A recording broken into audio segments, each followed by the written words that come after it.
Huomenta reppuliikkujalta. On tämmöisessä paikassa, missä on aika paljon tätä sakkia.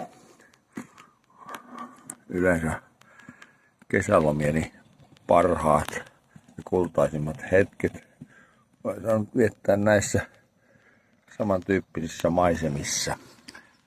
Olen eniten rentoutunut, saanut puhdistaa sieluani, joskus aika paljonkin. Tämä on paikka, missä lataudun uuteen parempaan arkeen, kantamaan vastuuta omalla paikallani, omasta elämästäni ja auttamaan läheisiäni, ketä tielläni sattuu.